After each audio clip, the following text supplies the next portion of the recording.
옆에서 보니까 또 새롭네요. 또 차유지 아나운서. 저희가 자리가 바뀌었어요. 네, 위에서 보니까 너무 새롭네요. 어색해요. 약간 오, 진짜 편하기도 분위기 하고. 좋다. 분위기가 좋아졌나요, 이게? 근데 표정이 굉장히 좋아 보이시는 게 옆에 안 앉고 이렇게 뒤에 앉으니까 굉장히 표정이 좋아 보이세요. 제 아내 뒤통수가 이렇게 예쁜지 몰랐어요. 네. 제 그렇죠. 목덜미도 아름답고. 네, 역시 사람은 그죠? 네, 뒷모습이 아름다워요. 사람은 뒷모습이 아름답고. 그러죠. 남겨진 자리도 아름다워야 되고. 그렇죠, 그렇죠. 아니 뭔가 떨어지니까 쓸쓸하기도 한데 이렇게 꽃들을 놓으니까 뭔가 위로를 주는 것 같기도 하고. 차유지 아나운서님과 꽃과도 되게 잘 어울리는 것 같습니다. 정말요? 네. 헷갈리네요. 근데 뒤에 꽃인지. 진짜 꽃이 웃고 있어요. 근데 정말 이렇게 옆에 있으니까 얘기를 더 많이 하게 되네요. 그러니까요. 아니 뭔가 같진 않지만, 아니 네. 적당한 거리가 있는데요. 네, 좋습니다. 연예인 씨랑 원래 얘기를 되게 많이 했었는데 오늘은 차유지 아나운서가 얘기를 많이 보이니까 하니까 옆에서. 네. 좋으시겠어요, 2층? 네, 이 공기 좋네요. 일당백으로. 오늘 진짜 그러니까. 오늘 또 어떤 말씀을 하실지 좀 굉장히 궁금한데 또 이렇게 듣는 건 처음이라서 제가 선생님이 우리 보시고 놀라실 것 같아요. 짜잔. 네, 안녕하세요.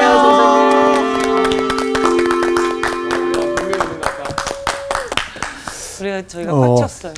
다소 쓸쓸한 풍경이네요.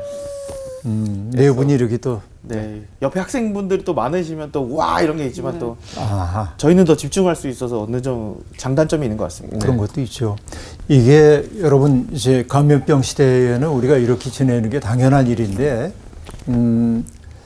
살다 보면 우리의 인생에 어두운 밤이 다가올 때가 있죠. 어두운 밤이라는 것은 십자가의 성 요한이라고 하는 분이 16세기 스페인 분입니다마는 그분이 사용했던 말인데요. 그러니까 내가 안다고 생각하던 것이 모르는 것이 되고 맛있다고 생각하는 게 맛없어지고 맞아. 확실하다고 생각되는 것들이 불확실하게 여겨지고 이것을 뭐라고 얘기하냐면 실존의 어두운 밤. 그래요.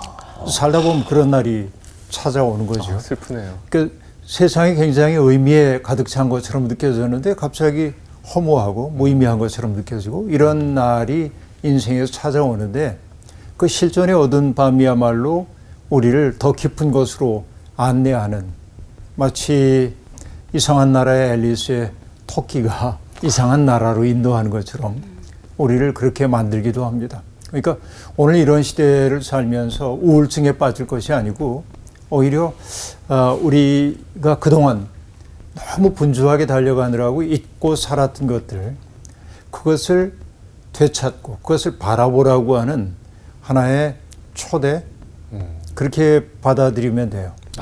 근데 살다 보면 난감한 일을 만나게 될 때 많은 사람들이 여기까지인가 보다. 그러고 자기가 하던 일을 중단하고 뭔가 새로운 일을 모색할 때가 있습니다. 근데 저는 인생에 거의 철칙처럼 생각하는 게 있어요. 내 인생에 가장 어려운 시간이 다가오면 그 시간이 그만둘 때가 아니라 조금 더 견뎌야 할 때예요. 어두움을 뚫고 나가기 위해서는 어둠이 닥쳐왔네. 이젠 포기해야지가 아니라 그 어둠 속을 더 끈질기게 걸어가는 능력이 필요해요. 그러니까 일상을 살아내야 돼. 그래서 우리에게 주어져 있는 일상들을 성실하게 감당할 때 어느 순간에 마치 터널에서 빠져나왔을 때처럼 새로운 세상이 우리의 눈앞에 열리죠. 그러니까 이렇게 어려운 시대에 난감한 시대일수록 우리가 이전에 했던 소중한 것들을 붙잡아야 되고 하나님의 말씀을 공부하는 것도 그 중에 하나라고 볼 수 있겠죠. 그렇죠? 오늘 우리 다소 쓸쓸해 보이는 풍경이긴 하나 그러나 우리에게 주어져 있는 그 새로운 진리의 세계를 기대하면서 앞으로 향해 나아가 보십시다. 오늘 수업 요한복음 33강 문으로 들어가는 2과목자.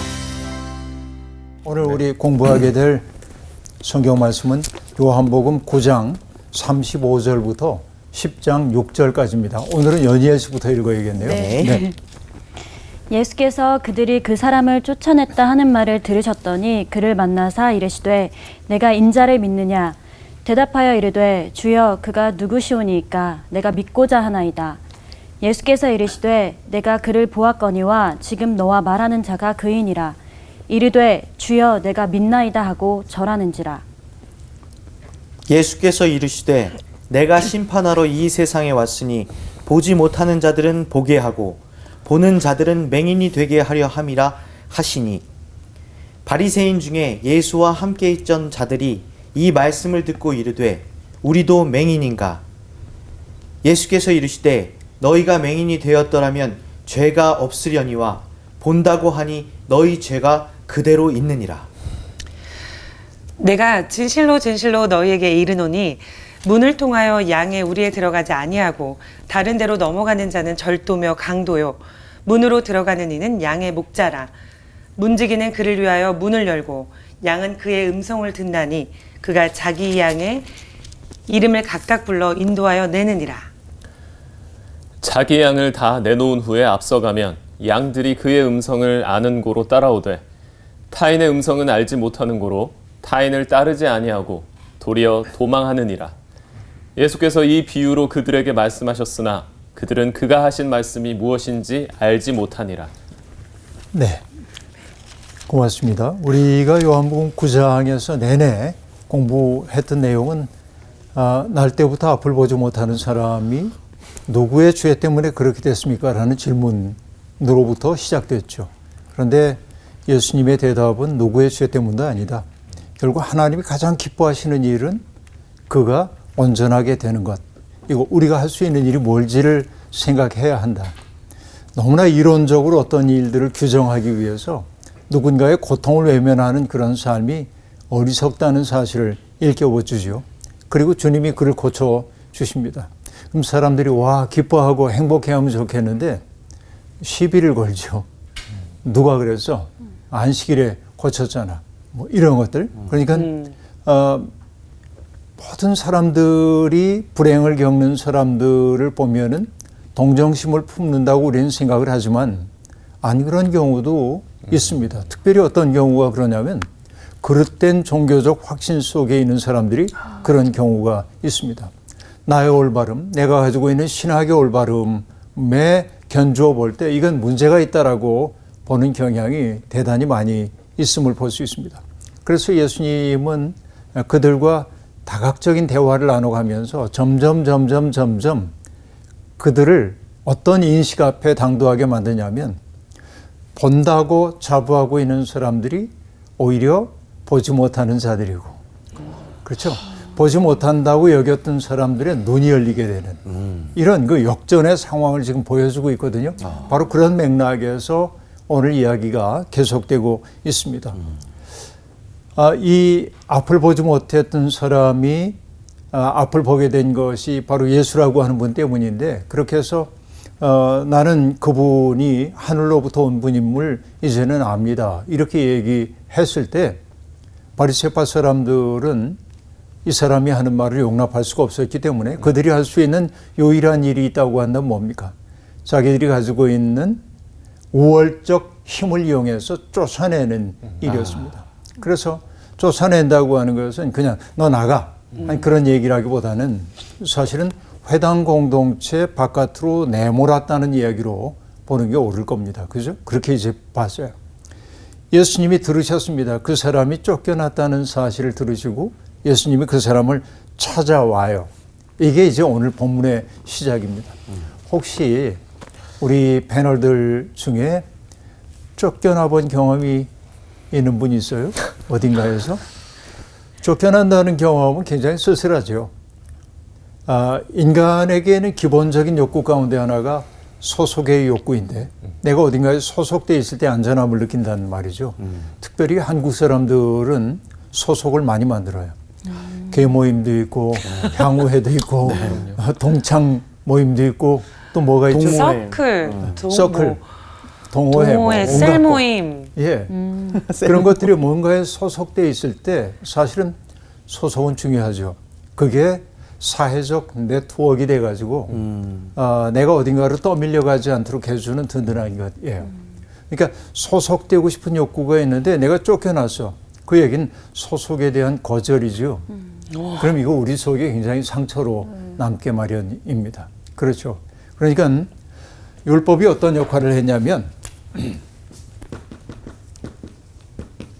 거룩한 삶과 속된 삶을 가르잖아요. 갈라. 그래서 여기에 속하지 않은 사람은 속되다고 해가지고 공동체 밖으로 내모는 거잖아요. 의인과 죄인 이렇게 갈라요. 유대인과 이방인 이렇게 갈라요. 소속 문제입니다. 전부 그죠? 여기에 속해 있을 때는 자부심을 가져요. 그리고 그 자부심의 근원은 뭐냐면 나는 이들과 같지 않다라고 하는 것이죠. 그러니까 언제나 나의 자부심의 근원을 누군가에 대한 혐오를 근거로 해서 만드는 사람들은 폭력적이에요. 어떤 의미에서는. 그러니까 여기에 지금 그 날 때부터 앞을 보지 못하던 사람들이 쫓겨난 것은 여기에 속한다고 결정되어 버린 거예요. 근데 예수님은 바로 그 사람을 찾아가요. 주님은 쫓겨난 사람을 쫓아낸 사람이 아니라 여러분 기독교 신앙의 핵심이 바로 여기에 있습니다. 이게 나 스스로가 여기에 속했다고 생각하는 사람들보다 주님의 관심이 더 많은 것은 어디냐면 여기에 있다 하는 얘기입니다. 쫓겨난 얘기하면은 전 꼭 생각나는 사람이 하나가 있습니다. 누구지? 유명한 사람인데 이름은 조금 이따 얘기하겠고 이 아이가 어렸을 때 한 5-6살 무렵이었던 것 같아요. 물이 마시고 싶었던지 칭얼댔습니다. 애들이 그럴 수 있잖아요. 네. 그럼요. 근데 엄마 아빠가 달래는데도 애가 잘 멈추질 않아요. 그래서 화가 나가지고 아버지가 애를 추운 날이었는데 내입바람으로 그 발코니로 데리고 갑니다. 그리고 애를 거기 세워두고 문을 닫았어요. 배제된 경험을 하는 거예요. 따뜻한 안쪽과 추운 바깥. 그래서 그 경험을 했던 아이가 나중에 커서 아버지에게 편지를 보냅니다. 성인이 돼가지고. 난 그날의 경험 때문에 언제든 거인인 아버지가 나를 찾아와서 나를 발코니 밖에 세워놓을지도 모른다는 공포에 시달리고 있습니다. 그렇죠. 그러니까 누군가에게 배제된다는 것에 대한 근원적 공포가 그때 내게 마련됐다고 그렇게 얘기를 하고 있습니다. 그러니까 결국 쫓겨난 사람들의 마음속에 드는 것은 뭐냐? 쫓아낸 사람들에 대한 원망일 수도 있지만 그게 자기를 향할 때는 나는 무가치한 존재구나. 그거죠. 나는 무가치하구나 생각이 들 수 있어요. 여기에 시달렸다 그 얘기예요. 금방 했던 이야기 속의 아이는 그 유명한 체코 출신의 소설가인 카프카입니다. 카프카가 어린 시절에 바로 그 경험을 했죠. 그래서 카프카의 문학이 뭔가 부조리하고 뭔가 어둡고 이런 까닭은 바로 그런 경험에서 유래됐다고 볼 수 있습니다. 집에서 쫓겨난 건 저도 많이 쫓겨났었는데 그런 문학적으로 생각하는 게 그 친구는 내일을 입고 쫓겨났고요. 저는 다 벗겨서 쫓겨나가지고 그러니까 쫓겨난다고 하는 것은 그래서 씁쓸한 경험인데 중요한 것은 쫓겨난 자들을 찾아오시는 분이 예수님이다 하는 얘기입니다. 근데 예수님만이 그런 것이 아니고 출애굽 당시에도 보면은 자 주류 사회가 있는데 애굽에 주류 사회가 있죠. 여기에 소외된 사람들이 누구예요? 히브리 사람들이었죠. 네. 그리고 이 히브리인들은 주류 사회가 그들에게 강제했던 강제 노역에 시달려서 신음소리를 내고 있었는데 하나님이 어떻게 했다고 하냐면 그들을 찾아오신 게 아니라 이들을 찾아오신 게 아니라 그들의 신음소리를 들으시고 그들의 고통받는 모습을 보고 찾아오셨다. 그래서 성서의 하나님은 어떤 하나님이냐면 인간을 찾아오시는 하나님이란 말이죠. 이게 중요합니다. 그리스나 로마 기타 종교의 신들은 인간을 찾아오질 않습니다. 고통받는 인간을. 그렇죠. 근데 우리가 믿는 하나님은 찾아오시는 하나님이에요. 예수님도 이렇게 그 사람을 이제 찾아오십니다. 그리고 묻습니다. 내가 인자를 믿느냐라고 묻습니다. 자, 쫓겨났다며 들었어. 얼마나 마음 아파? 이렇게 위로 안 해요. 다짜고짜로 내가 인자를 믿느냐 이렇게 말합니다. 인자는 말 그대로 사람인 자에다가 아들 자자니까 사람의 아들인데 그냥 내가 사람의 아들을 믿느냐 이렇게 볼 수 있지만 성서에서 인자라고 하는 말은 다니엘서에 등장하는 말로 통용됩니다. 이 인자 같은 이는 어떤 분이냐면 메시아적 존재 혹은 세상의 심판자로 오실 존재입니다. 그러니까 예수 그리스도가 그 쫓겨난 사람에게 묻는 것이 내가 인자를 믿느냐? 세상을 심판하는 존재 그리고 메시아적 존재로 오는 이를 믿느냐 이렇게 물어요. 이때 그가 뭐라고 대답을 하지요? 주여 그가 누구시오니까 내가 믿고자 하나이다 라고 말합니다. 자, 예수님에 대한 호칭이 주로 바뀌고 있습니다. 물론 이때는 진실한 믿음에서 나온 주는 아니지만 그럼에도 불구하고 그 사람 이런 호칭이 아니라 여기 주 퀘리오스라는 단어를 사용하고 있습니다. 바로 이 앞을 보지 못하던 사람이 참된 믿음의 문턱에 들어섰음을 상징적으로 보여주는 용어라고 볼 수 있겠는데요. 그러니까 그분이 누굽니까? 나를 고쳐주신 그분이 누구인지를 제게 알려주십시오. 믿고 싶습니다. 라고 얘기를 하고 있습니다. 나는 그분이 누구인지는 알지 못합니다. 하지만 저를 고쳐주신 그분이라고 한다면은 저는 그분을 정말 믿고 싶습니다. 라고 말합니다. 그러니까 그가 그분을 믿고 싶습니다. 라고 얘기했던 것은 예수님이 그에게 어떤 교리적 진실을 얘기했기 때문이 아니고 그렇죠? 하나님의 심오한 뜻을 그에게 전달해 주었기 때문이 아니고 자기에게 일어난 어떤 사건 때문에 예수 그리스도를 통해 일어난 어떤 변화의 사건 바로 그 사건 때문에 그분을 믿고 싶다고 얘기를 하고 있습니다. 대개 보면 우리가 이제 소위 선교하고 얘기할 때 예수 믿으세요. 네. 그래서 그렇게 얘기하잖아요. 그렇죠? 그런데 많은 사람들이 이렇게 반응합니다. 난 예수 믿는 사람들 보니까 예수 믿는 마음이 안 든다. 맞아요. 요즘처럼 교회가 욕을 먹고 있는 시대에는 특별히 이제 선교의 문이 많이 닫히고 있다고 얘기할 수 있겠는데 그러니까 기독교인들이 상투적으로 쓰는 말이 있습니다. 뭐라고 얘기하냐면 사람 보고 하나님 믿을 수 있나요? 하나님 보고 믿어야죠. 맞는 얘기 같으나 현실적이진 않아요. 왜냐하면 그들이 믿음이 없는데 맞아요. 그렇죠. 하나님 어떻게 봐? 대개 선교라는 것은 누구를 통해 이루어지냐면 나하고 친밀하게 알고 지내던 사람의 매력을 통해 감염되는 거예요. 매력적인 존재가 되어야 합니다. 선교란 매력의 감염이에요. 감염이란 말을 일부러 썼는데 다른 어감이네. 그러니까 이게 병을 누군가에게 감염시키는 게 아니고 저가면 마음에 드네. 매력 감염시키고 싶네. 매력을 감염을 시키는 게 선교란 말이에요. 그러니까 이렇게 얘기해야 돼요. 원구 씨가 믿는 하나님이라면 나도 믿고 싶다. 너무 감동적인 말이에요. 그렇잖아요. 네. 그러니까 연희엘 그 씨가 얘기를 들어야 고백하는 되는데. 예수님이라면 나도 고백하고 싶다. 야, 너무 이게 뭐냐면 매력의 감염이란 말이죠. 그러니까 그분이 누군지 내게 알려주십시오. 내가 그분을 믿고 싶습니다. 이렇게 얘기를 지금 하고 있습니다. 그죠? 그때 예수님이 말씀하십니다. 내가 그를 보았거니와 지금 너와 말하는 자가 그이니라 라고 말합니다. 당신의 정체를 지금 얘기하고 있는데요. 그가 바로 인자를 뜻하는 것이죠. 지금 내 앞에 현존하여 있는 내가 바로 그다라고 예수님은 당신의 정체를 얘기하고 있습니다. 진리를 체현하고 있는 존재로서의 자기를 드러내고 있어요. 계시죠. 그러자 그가 즉시 얘기합니다. 주여 내가 믿나이다. 주여 내가 믿나이다 라고 말합니다. 마침내 진실한 신앙 고백에 이르게 되었습니다. 그때 예수님께서 자기를 주님으로 고백하는 사람에게 여러분 예수님은요 믿는 사람들을 종으로 여기지 않습니다. 벗으로 여깁니다. 그렇죠. 그래서 더 큰 계시를 주시는데 뭐라고 말하냐면 내가 심판하러 이 세상에 왔으니 보지 못하는 자들은 보게 하고 보는 자들은 맹인이 되게 하려 함이라 하셨다라고 얘기합니다. 내가 이 세상에 심판하러 왔다. 우린 심판하면 늘 뭐를 생각하죠? 천국 가죠. 네.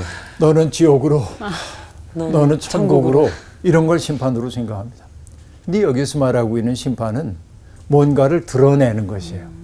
정체를 드러내는 거예요. 그러니까 어떤 존재가 어둠인지 빛인지를 드러내고, 그렇죠? 어떤 존재가 참인지 거짓인지를 드러내는 거예요. 그러니까 예수 그리스도가 오신 것은 그의 존재 그 자체로서 세상의 실체를 드러내는 거예요. 빛이 세상에 왔어요. 요한복음에서 얘기하잖아요. 그리고 빛이 왔기 때문에 어둠이 드러납니다. 무엇이 어둠인지. 바로 이것이 예수 그리스도가 하고 있는 심판인데요. 근데 여러분, 사람들의 심판은 이렇게 이루어집니다. 바로 여기 예수님이 하신 말씀은 이사야서에 등장하는 이 얘기의 실현인데, 이사야서는 이렇게 얘기하거든요. 가서 이 백성에게 말을 전하여라. 어떻게 전하냐면 너희가 듣기는 들어도 깨닫지 못할 것이요 보기는 보아도 알지 못하리라 하여 이 백성의 마음을 둔하게 하며 그들의 귀가 막히고 그들의 눈이 감기게 하라라고 말합니다. 하나님이 일부러 어떤 사람의 눈을 감게 만들라는 얘기가 아니고 무슨 얘기를 해도 안 듣는 인간의 완고함이 있어요. 그걸 드러내라라고 하는 얘기입니다. 가만히 있을 땐 몰라요. 근데 어떤 메시지가 주어졌을 때 반응하는 모습을 보면 그 사람 속에 뭐가 있는지가 드러나요.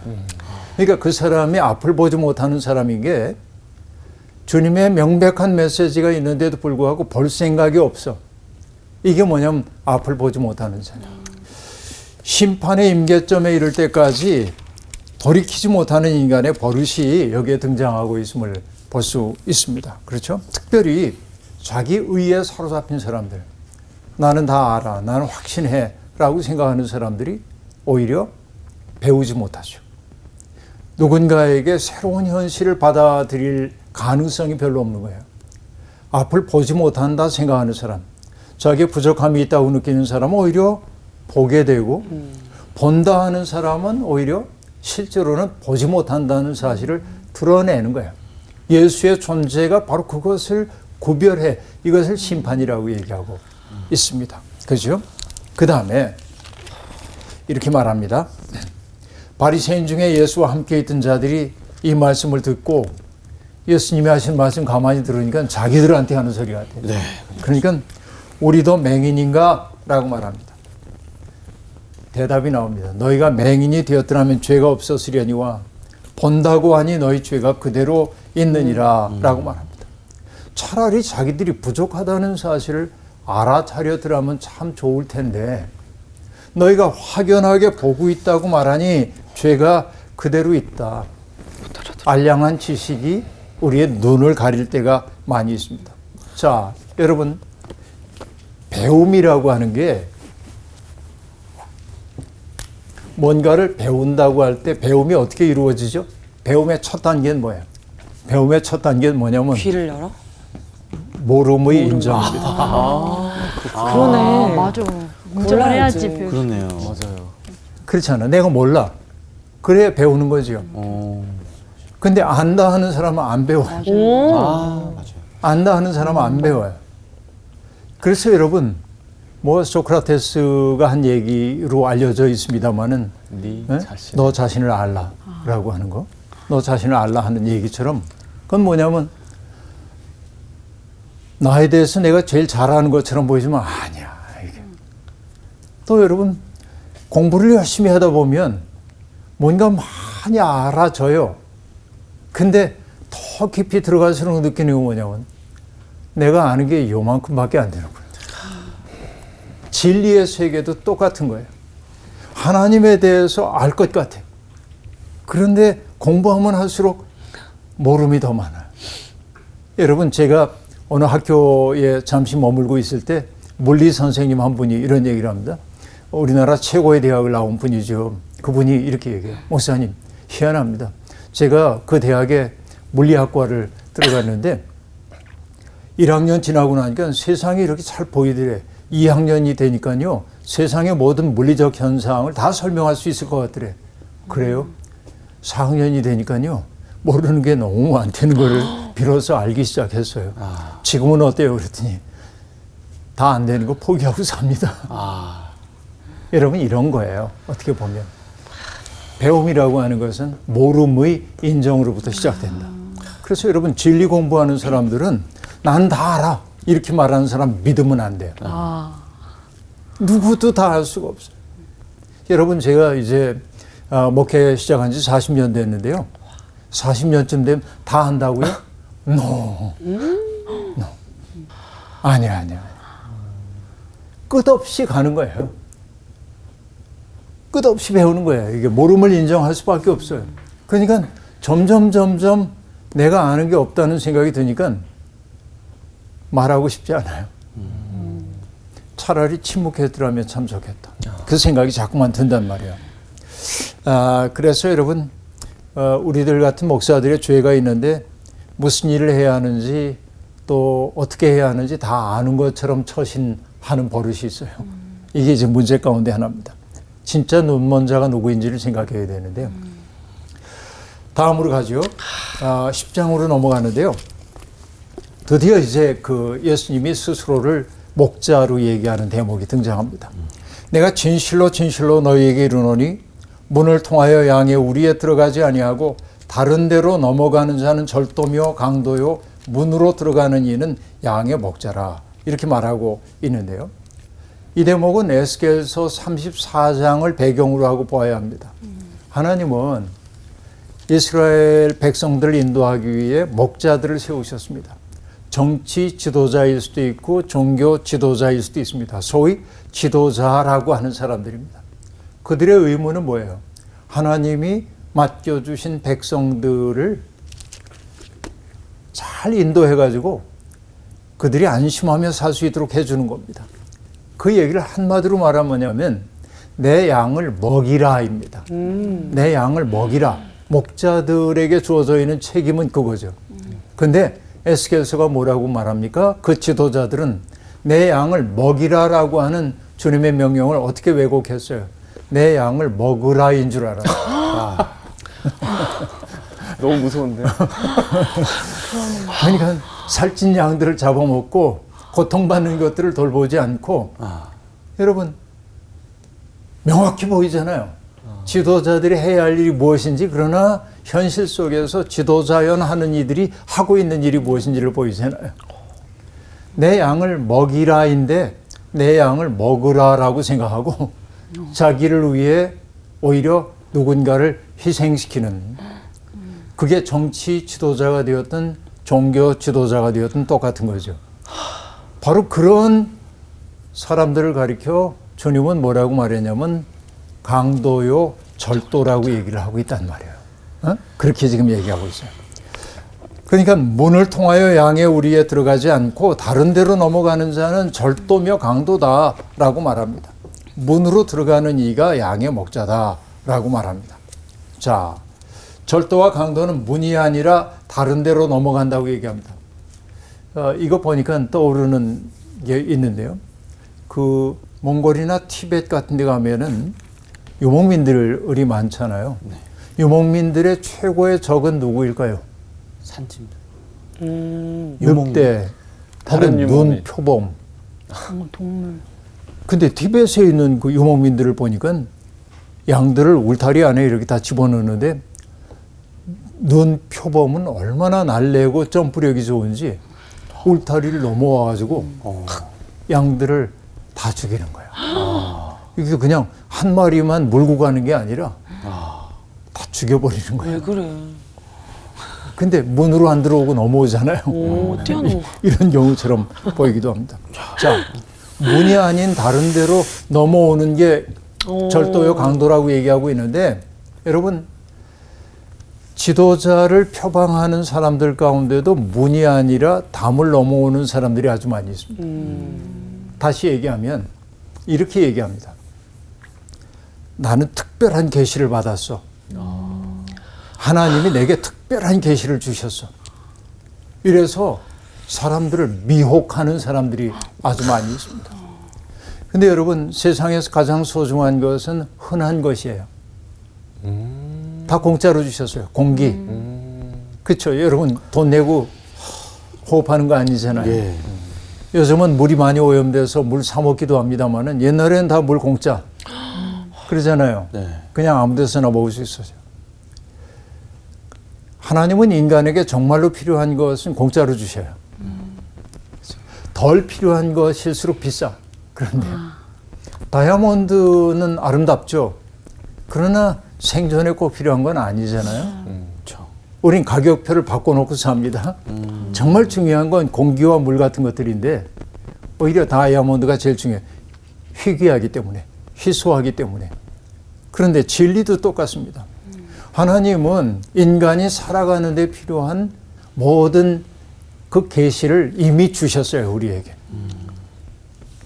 그러니까 하나님이 때때로 특별한 사람들을 통해 특별한 계시를 주실 때도 있지만 그건 아주 드문 경우입니다. 그런데 너무나 많은 그릇된 종교 지도자들이 사람들을 미혹하기 위해서 내가 특별한 계시를 받았다고 얘기합니다. 요 가운데 들어오지 않으면 너희 구원받을 수 없다고 얘기하기도 합니다. 그렇죠. 그러니까 요 속에 들어가서 소속감과 안정감을 느끼도록 만듭니다. 그리고 헌신을 강요합니다. 결국은 뭐예요? 그런 일들을 통해서 그들이 하려는 일은 자기들의 특권을 강화하고 자기들의 이익을 증대시키려는 게 많이 있어요. 물질적 이익을 얻어요. 이단 종파들이. 이런 경우가 제법 많다는 사실을 우리가 알고 있습니다. 그러니까 여러분, 하나님의 뜻은 그렇게 굉장히 어렵지 않아요. 하나님의 뜻은 다 알고 있어요, 우리들이. 이미 우리가 알고 있어요, 대부분의 경우에는. 그래서 여러분, 루마니아의 순교자입니다만 리차드 범브란트라고 하는 목사님이 했던 말씀 가운데 인상 깊은 말씀이 있어요. 신앙 한 근을 요리하기 위해서는 상식 9근을 섞어야 된대. 자, 이게 굉장히 중요한 얘기입니다. 상식적이어야 합니다. 기독교인들은 상식 너머에 있는 사람이 아니라 몰상식한 사람이 아니라 시민적 상식을 매우 중요하게 생각해야 됩니다. 그리고 거기에 그것을 넘어설 수 있는 신앙이라고 하는 것이 첨가되어야 하는 거지, 요 하나 때문에 9을 버려도 되는 게 아니다. 그러니까 여러분, 오늘의 기독교가 욕을 먹는 까닭 가운데 하나는 어디에 있습니까? 그 일반 시민적인 상식들, 이걸 지키지 못하기 때문에 그런 경우가 아주 많이 있습니다. 그러니까 여러분, 광신입니다. 그런 것들이. 유의해야 하는 까닭이 바로 거기에 있습니다. 그래서 여러분, 좋은 지도자는 나는 모르는 게 너무 많아. 늘 배우려고 하고 입을 다물려고 하는 지도자는 믿음직합니다. 그러나 모든 것 아는 척하고 특별한 계시를 받았다고 하는 사람들은 사람들의 영혼을 미혹할 가능성이 대단히 많이 있다. 경계해야 된다. 이거 문으로 안 들어와요. 담 넘어 들어옵니다. 특별한 것. 이렇게 얘기하면서 말이죠. 자, 그 다음에요. 문지기는 그를 위하여 문을 열고 양은 그의 음성을 듣나니 그가 자기 양의 이름을 각각 불러 인도하느니라.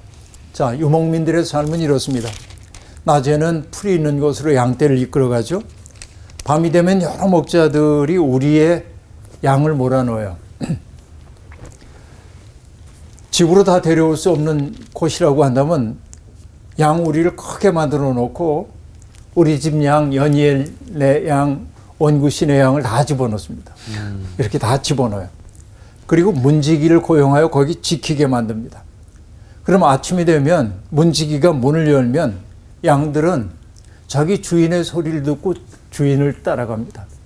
엉뚱하게, 그러니까 유주신의 양이 원구신을 따라가지 않아요. 맛있는 풀이다.